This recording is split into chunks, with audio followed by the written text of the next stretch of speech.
Hello, everyone. Welcome to the school. And it is my great pleasure to open up this course, which started 10 years ago. And thank you, Miriam, for the introduction. It's really, a dark time, I think, for many of us. And this course couldn't be really coming at a better time because I think that we are here in the shadows of an outbreak of measles that's spreading across the country, concentrated in regions where there are unvaccinated people. And I think it can't remind us more of what science has done and, how important it is for us to take the lessons from science and then apply it to public health.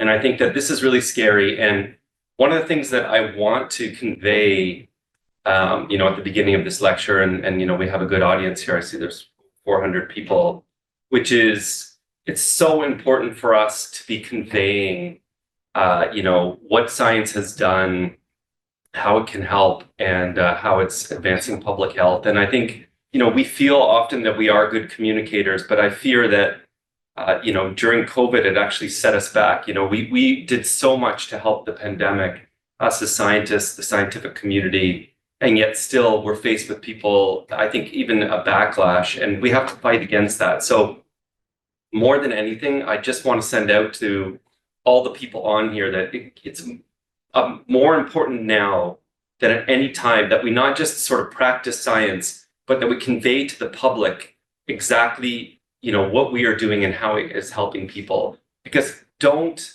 think that this budget cut, for those of us in America, but all across the world, the cuts in funds to science are not about saving money. It's just too little money to have an impact. The cuts are being made for ideological reasons, and we should remember that. And to fight that ideology, we have to convey what we as scientists do and how much it impacts the public. And if you look here, this is what's happening in Texas, unfortunately. You can clearly see that the people who are getting measles, and including the child who died, unfortunately, was unvaccinated. So we really, really need to convey this to the public and reverse this problem. I mean, it's because these things can spread like contagion. So just like the virus, we need to stop this in its tracks, and we do that through our education. And I just want to, open up with one of these slides, which I think many of us will know. But this is again what we need to convey to the public: how vaccines have transformed public health, really almost like nothing else. So probably, separating waste from water, antibiotics, and vaccines. Those are three of the biggest public health measures that we've ever done. And vaccines came from human ingenuity, from thinking about how we can stop these pandemics from spreading. So look here, this is all you need to see, when we talk about cause versus coincidence versus correlation.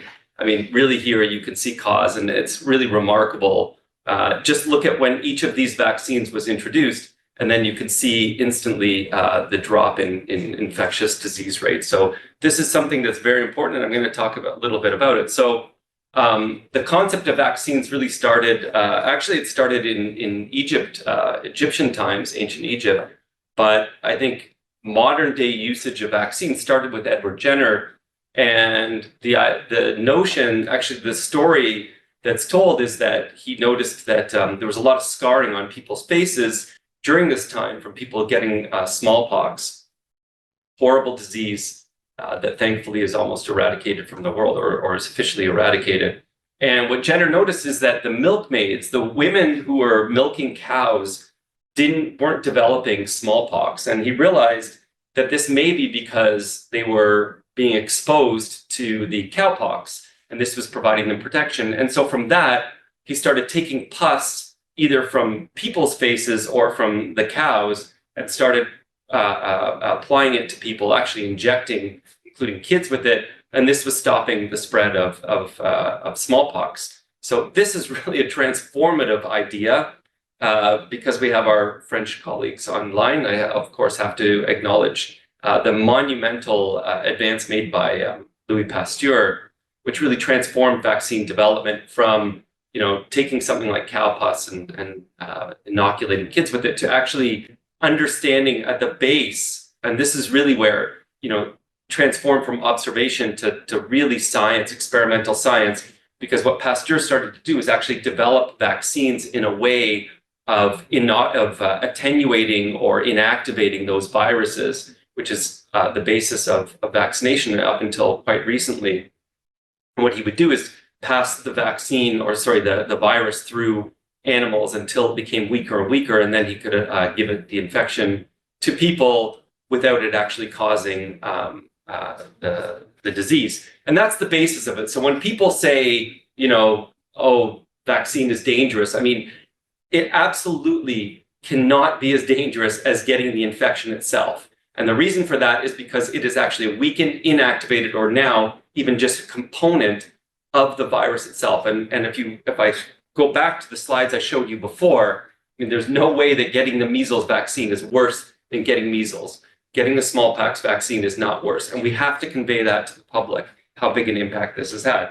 So the other thing that we need to convey, and that everyone should appreciate, is that a vaccine is just exploiting something that is completely natural, which is we're actually exploiting or harnessing our immune system's ability to remember an infection. So what do we mean by that? Well, what happens is when you are born, or at any age really, you have a very, very, very small number of T cells or B cells that are specific for any particular antigen.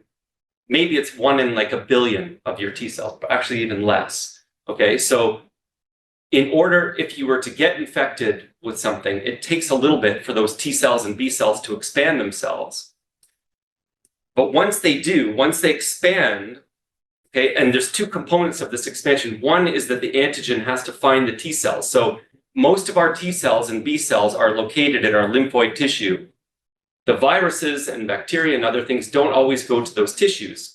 They may go to the lungs, they may go to the liver, they may go to other sites. And so that's not where the T cells and B cells are. So we have cells like dendritic cells that can move from a tissue into the lymphoid tissue, bringing that antigen.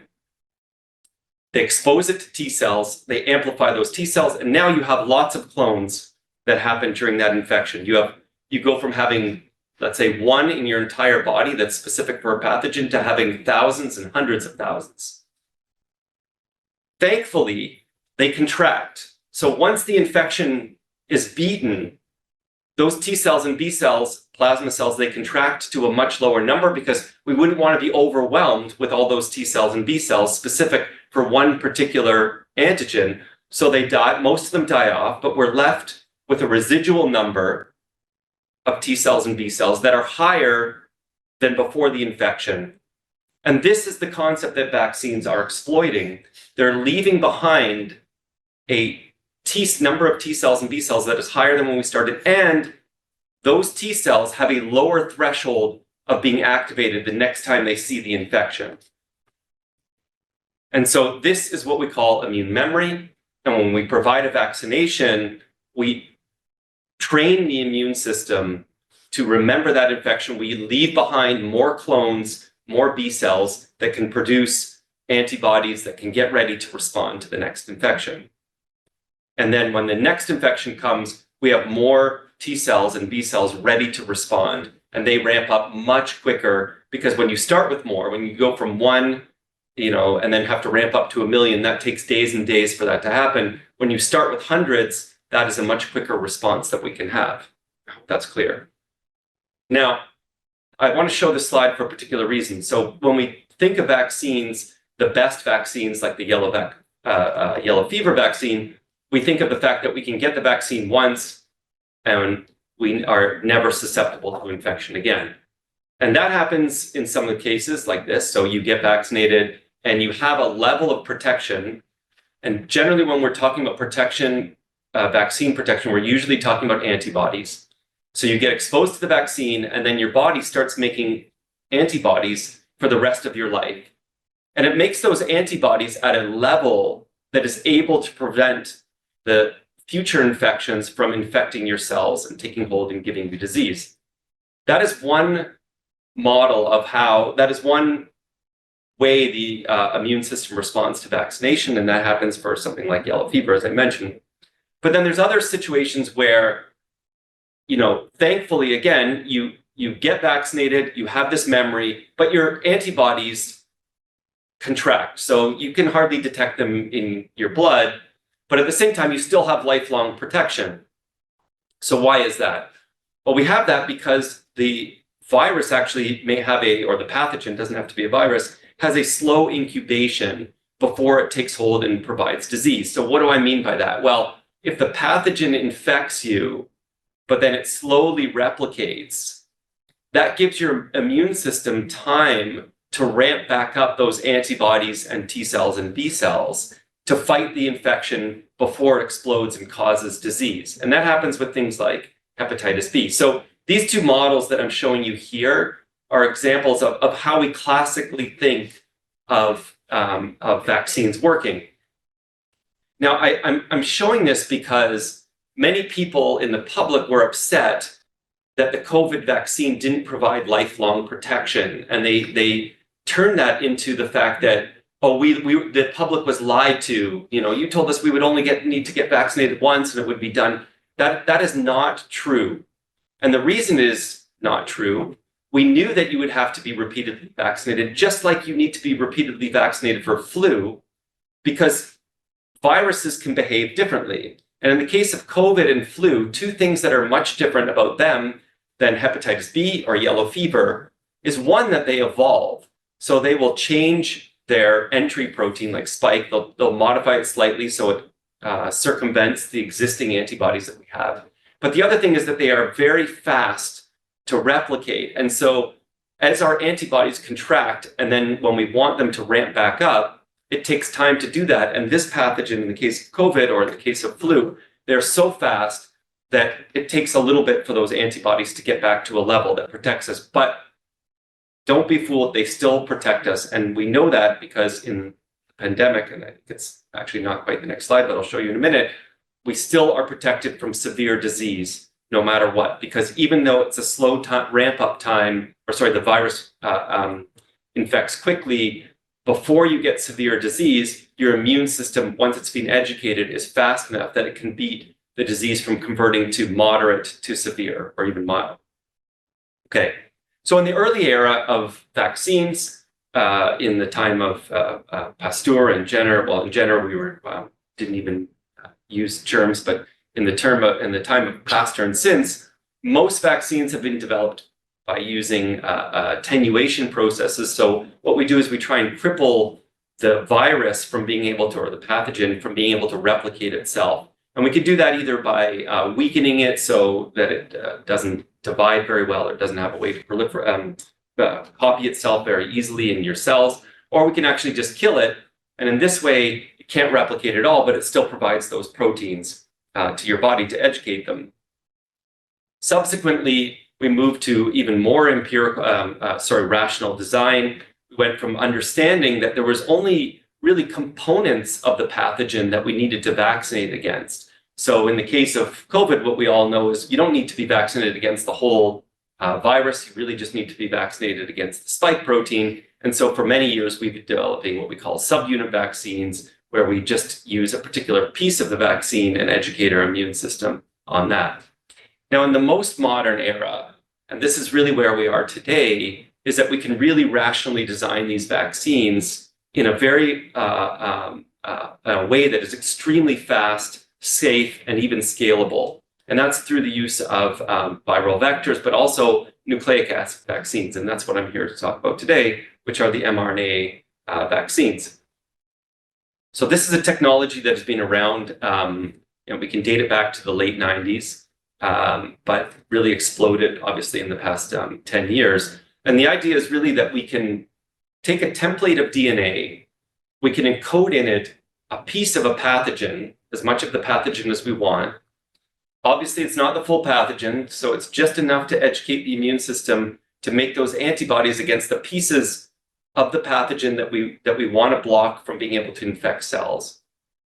And then once we do that, we can encode it in a piece of DNA. We add to the DNA just in an in vitro reaction. You don't even need cells in this reaction. It's all just biochemical components. So we take the DNA, we add a polymerase that transcribes the DNA into RNA, and that makes this purified mRNA that we can then use to deliver to people. And it now encodes a piece of a pathogen that we want to vaccinate against. The beautiful thing about this, and I can't stress this enough, of why this type of technology is so exciting, it is how rational and fast it is. So what do I mean by rational? Well, as soon as you know the sequence of a virus or a pathogen, you can make a vaccine to it. I mean, you could make a vaccine on the back of a cocktail napkin as soon as you have the sequence. That's how easy this is. And in fact, the proof of that is that the sequence for COVID was published on January 20th, and within 2 weeks, an mRNA vaccine essentially had been made, or within 3 weeks, an mRNA vaccine had been made. In no time in history could we make something that quickly. And that is the power of DNA and RNA, is that it's so easy to design these things because we know A goes to T, G goes to C, and we know the genomic code is very simple in this way, 4 letters, and we have something that we can design. So, okay, that's not the end of the story. Actually the beginning. So people like Ugur Sahin and Özlem Türeci and Catalina Carrico and Drew Weissman, they all had this idea that you could develop vaccines using this mRNA technology. But when they first started trying to introduce it, there was a problem that they noticed. And this was work done by Carrico and Weissman that led to the Nobel Prize 2 years ago. And it was this one. So here they've taken dendritic cells, they've transfected them. And right here where it says unmodified, this is the mRNA. And it's actually doesn't say it here. So this is TNF alpha and this is IL-12. It should say it somewhere. And what's happened here is that these cells, the dendritic cells, when you transfect them with this mRNA that was in vitro transcribed, it causes the cells to produce as much TNF alpha or IL-12 as if you give them poly-IC or R848. And what they realized, this was early days, this was 2005, this was fairly early days of understanding toll-like receptors that were discovered by people like Ruslan Metsitov and others, is that they realized that this mRNA that they were creating in vitro, despite the fact that it seemed innocuous, but it was so innocuous that it actually looked like the RNA that a bacteria makes, which is unmodified.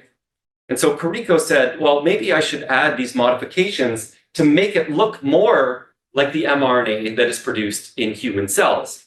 And one of the things that happens to mRNA in a human cell is that it gets, the uridines get, these pseudouridines get added to them, which is a modification that that allows it to no longer be recognized by these toll-like receptors and RIG-I pathway. And that you can see here, which is, if you look here, this is the unmodified RNA. As I showed you, it's causing the dendritic cells to produce TNF and IL-12.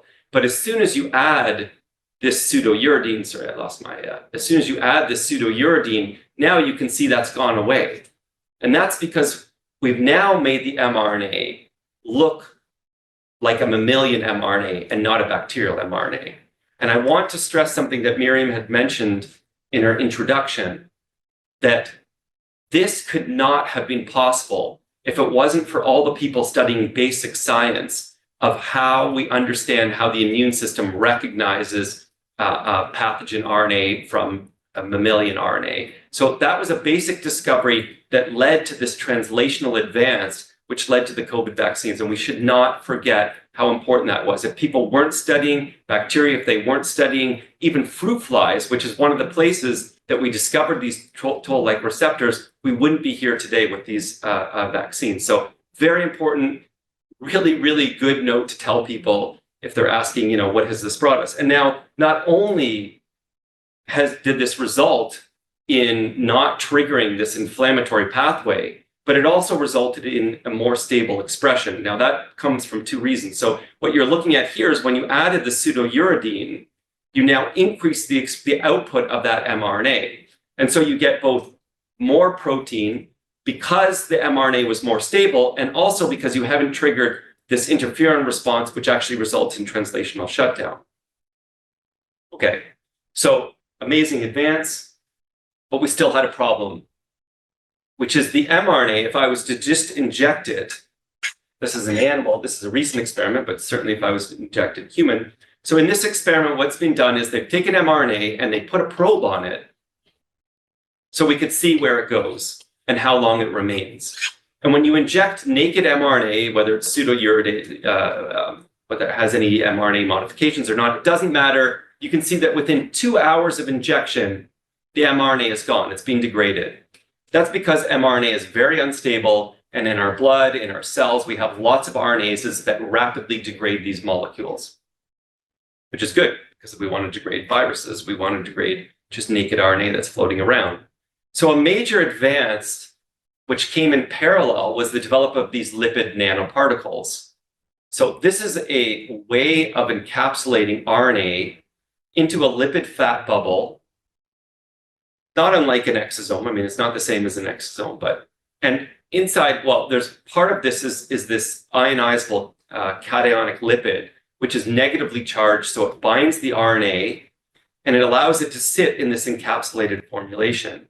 And this is what it allows you to do, which is it allows you to deliver the mRNA in vivo and into cells. And you can see that here. So here's the mRNA that's labeled with the probe. It's now been encapsulated in a lipid nanoparticle, injected into the mouse, but this could be the same in human. I'm going to show you later in monkey. And you can see that now you've lasting more than 72 hours without being degraded. So it's really these two components that came together, the mRNA with this modifications and the lipid nanoparticle that allows for delivery that was so powerful. And I'm going to talk about this a little bit later, but I'll just say for those of you out there, which is there is a lot of work to be done on this lipid nanoparticle technology because we still don't understand that well about how it gets to where it wants to go and how we can make it get there even better.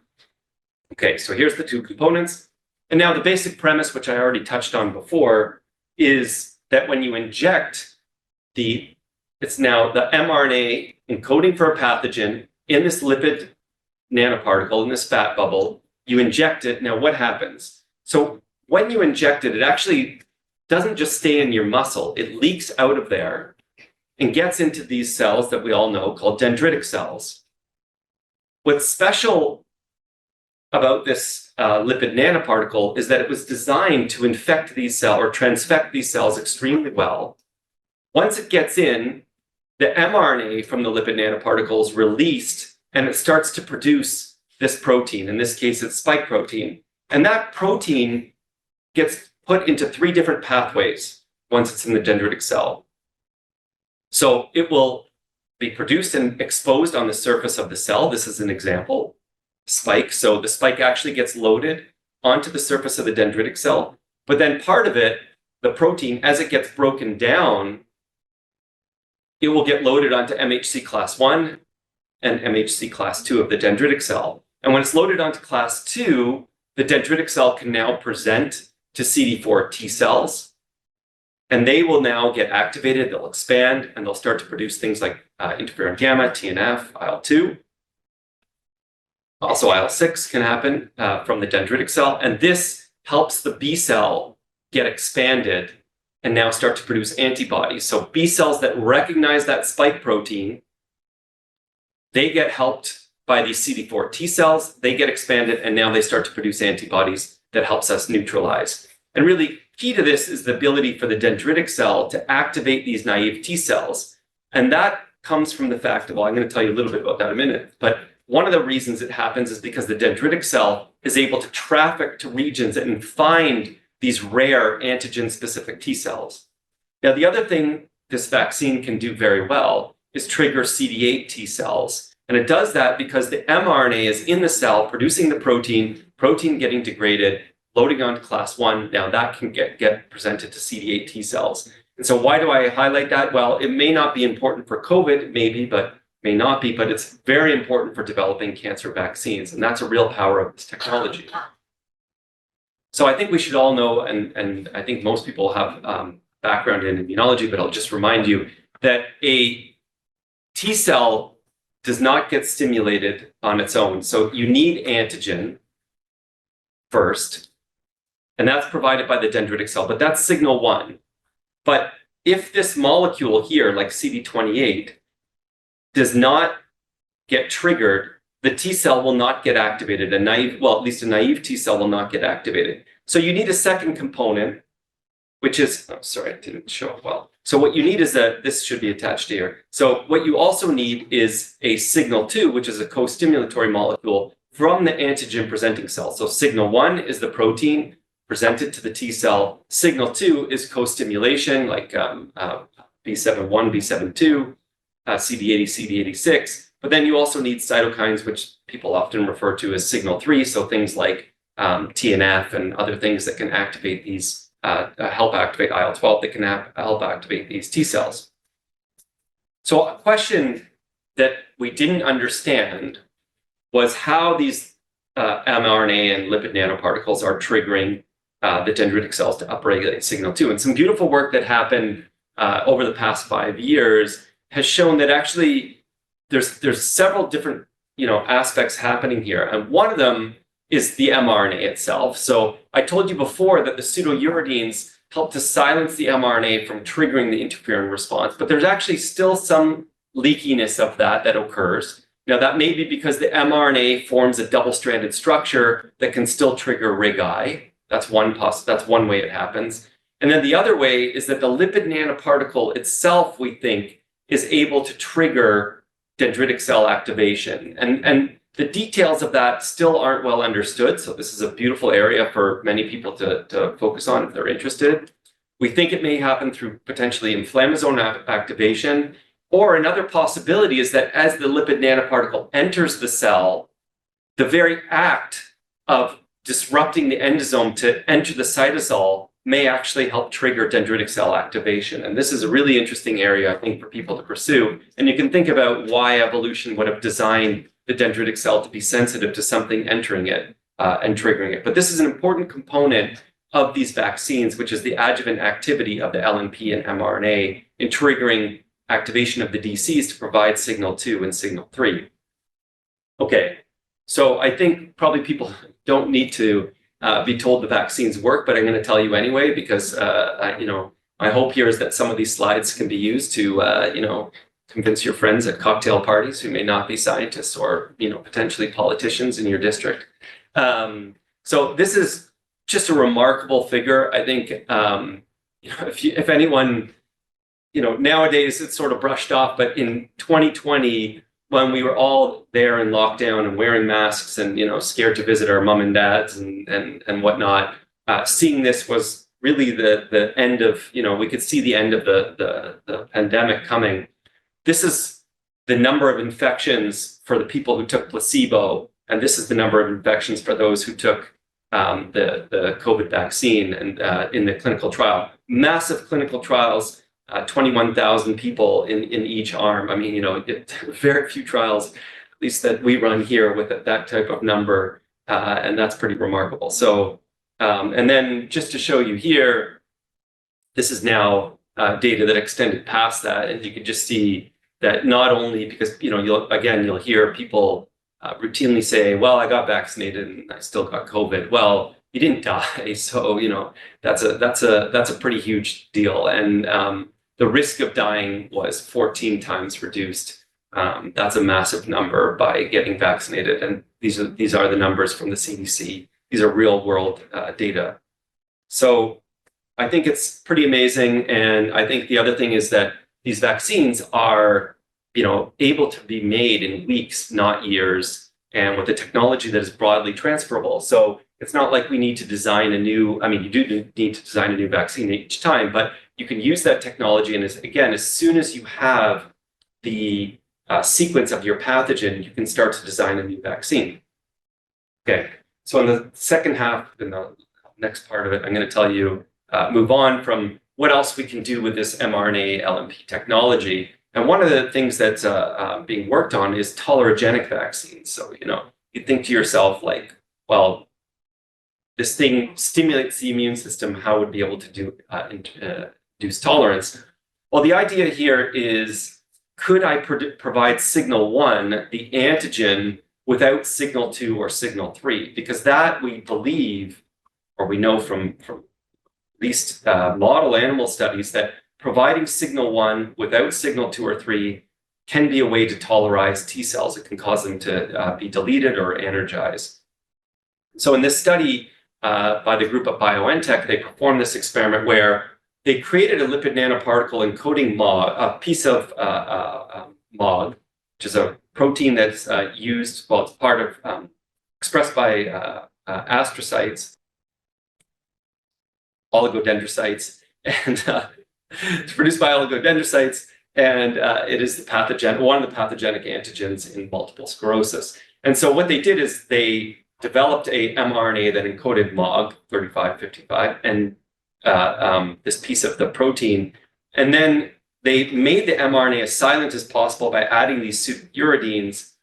And then they, instead of using the lipid nanoparticle that has some of this adjuvant activity, they used a lipoplex, which has less of this activity. And then they injected mice that they had already induced EAE in or started the EAE process, the experimental autoimmune encephalitis process. And then they injected them with a few doses of a lipid lipoplex encoding, containing an mRNA encoding this MOG protein. And then what you can see here is if they just use an irrelevant mRNA, they're not able to prevent the mice from developing EAE. But when they inject them with this mRNA encoding MOG, you can actually see all the mice, none of the mice developed EAE. So amazing use. Same technology that is able to, induce vaccination, immunization against a pathogen can be used to tolerize. And, again, when people are talking about how these things are dangerous,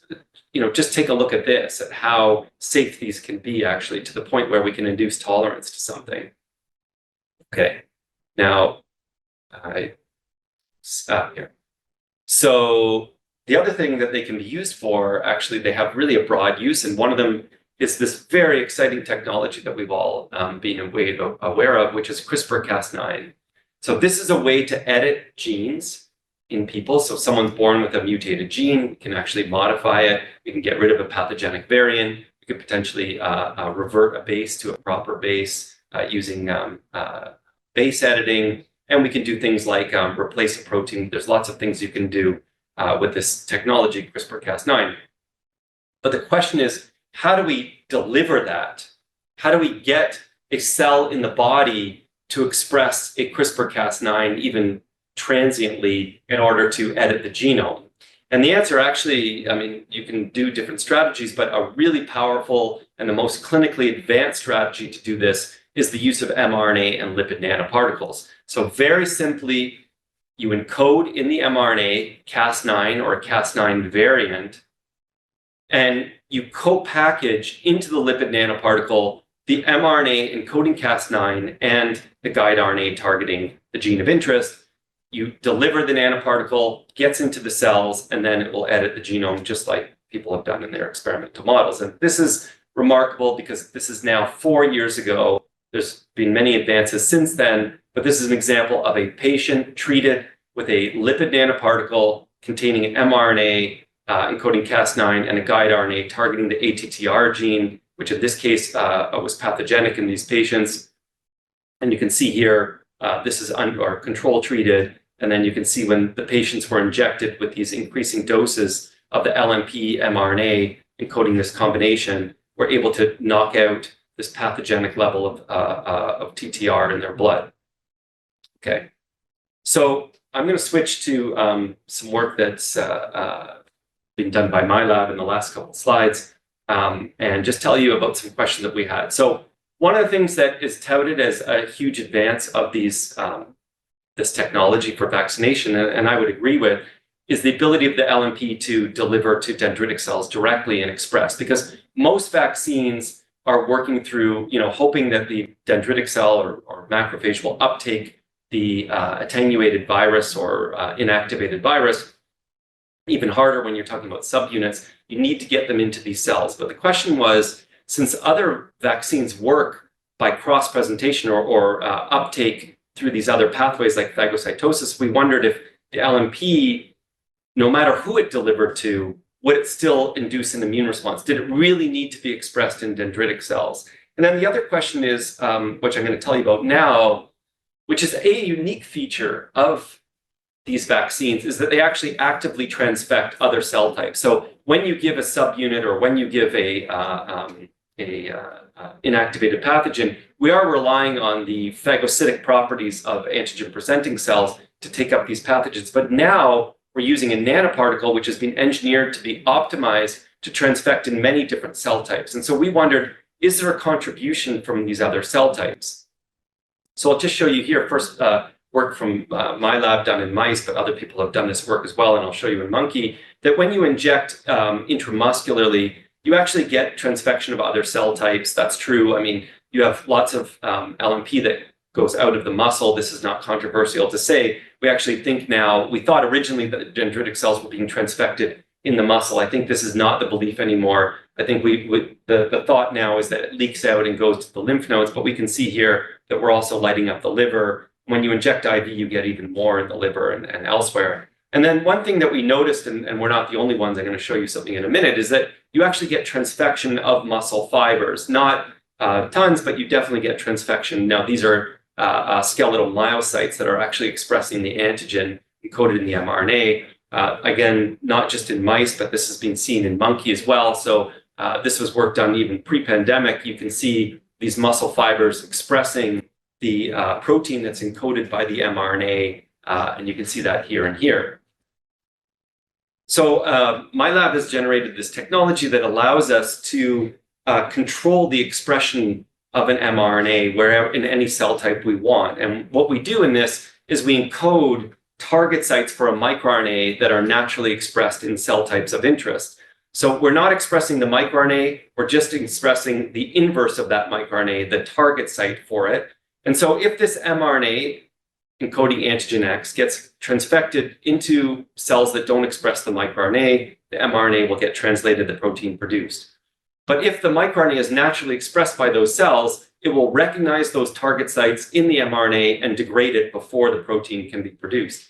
And so almost every cell type has its own microRNA, a set of microRNAs that are expressed. This is an example, so I'm going to show you two. miR-122 is only expressed by hepatocytes, and miR-142 is only expressed by hematopoietic cells. And we created, sorry about that. So we created this mRNA that encodes target sites for miR-122. I hope you can see here, I'm going to try and be quick, that we can completely silence expression in the liver by adding these target sites. This is the number of hepatocytes per millimeter squared of area that are expressing when we inject the wild type. By just adding these 100 nucleotides that are complementary to the microRNA, completely silenced only in hepatocytes, and you can see that here versus here, and we don't affect expression at all in splenocytes, and that you can see here and here. The same thing with this, I'm going to try and be quick, miR-142. So this is a hematopoietic specific microRNA, and you can see when we take splenocytes, dendritic cells, monocytes, whatever it is, transfect them ex vivo, or we inject in vivo, we don't get any expression in these professional antigen presenting cells, okay? So by just adding these target sites, we selectively silence in the cell types we want.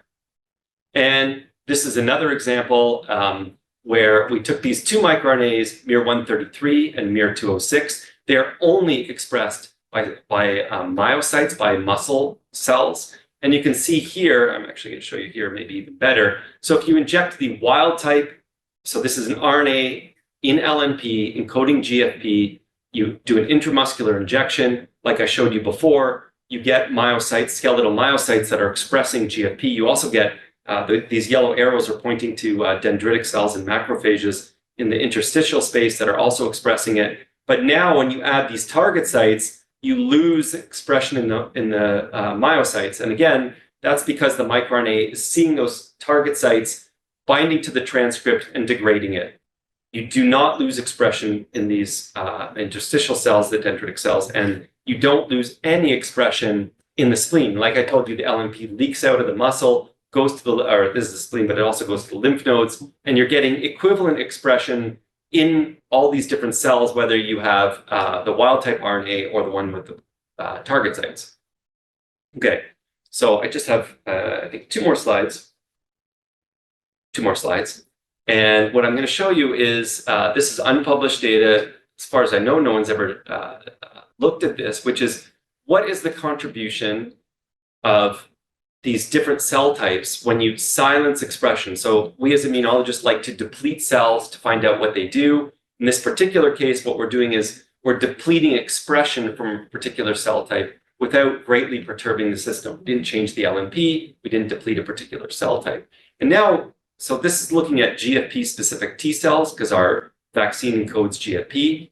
When you inject the wild type, look in the spleen, look in different tissues, about 8% of the T cells there are GFP-specific.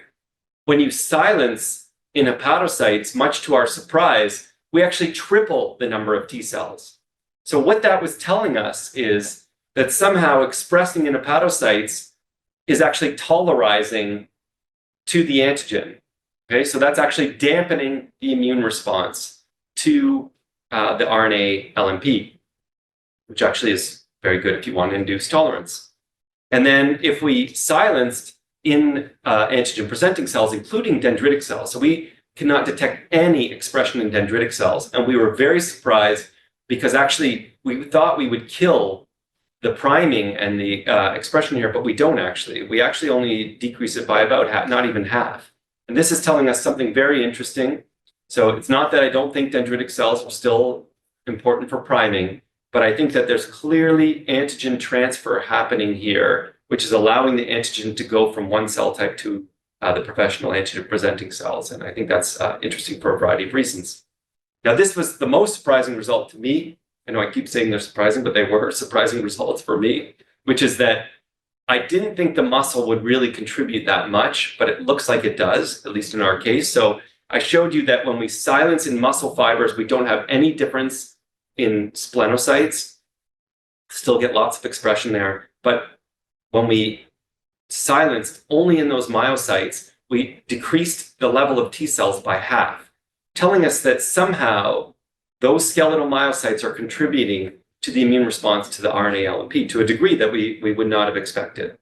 Okay, now in the last experiment that I'll show you, we actually asked the question that I didn't realize many people were asking, but apparently they were, because whenever I show this, they say, oh, I was thinking that, which is what happens when you already have T cells to your vaccine-encoded antigen. So in this particular case, what we did is we transferred these Jedi T cells, which are specific for GFP, put them into a mouse before we injected, and then the next day we injected with the GFP RNA. In this particular case, what I'm showing you is IV. And probably not surprisingly, really, is that when you have the wild type, given that you get all this expression in hepatocytes, you see all these Jedi start to infiltrate the liver, and that's what you see here. This is the wild type. When we silence expression in hepatocytes, you decrease that infiltration. Not surprisingly, you can actually see that here. And what's really profound is actually we decrease liver toxicity by doing this, because this is a measure of hepatocyte death. It's alanine liver transaminase. And what you can see here is that the Jedi have gone in, and not only are they going in, but they're killing antigen-expressing hepatocytes. And when you add these target sites for miR-122, you prevent this from happening because the hepatocytes no longer express that, and you don't infect, and actually you still get that boost of T cell activation or T cell expansion by silencing the hepatocytes. So double positive from decreasing expression of hepatocytes. You actually boost the response and you prevent the hepatocyte toxicity. I do want to stress that we are not talking about the vaccines here because we do not inject them IV. So very, very different. Okay, this is my last slide. And I just want to tell you future directions here. I think that the most important question for the future of this technology is really all about delivery. We really need to improve this. This technology has tremendous power. If we can find ways to, transiently express reprogramming factors or CARs or CRISPR-Cas9 in whatever cell types we want, we will have the power to engineer, correct disease and engineer immune cells and fix dysfunctional neurons and regenerate beta cells. But that is completely dependent on us developing the next generation of delivery technology. And I think here immunologists can have a big impact because it is probably the most tractable cell to target are the hematopoietic cells and our immune cells. We need better ways to do this. We need better ways to get longer and stronger expression of the mRNA, and there's technologies I didn't talk about here, but like self-amplifying RNA and circular RNA. And then we also need to broaden the application. And I think that's dependent on all the people out there, listening to this lecture, which is there are so many things that can be done. And I think that it's really the combination of, doing basic science, learning how the immune system works. How does a tumor keep itself cold? What are the cytokines that do that? What are the properties of tolerance? Those are basic science questions that then you work with bioengineers and people thinking translational to say, look, I discovered this new molecule. I discovered this new transcription factor that can make T cells, stay around for 6 weeks longer. Why don't we engineer this into a CAR T cell? That comes from our combined basic science research, working with the translational people like the bioengineers, people like the people who develop the technology I talked about today. And so I think there's a huge future in this technology, and it's all about us working together in a multidisciplinary way and advancing this. And it's so important that we keep science funded and we keep the public educated about the power of all of this technology. So on that, I'll finish and thank you, and I'm happy to take questions.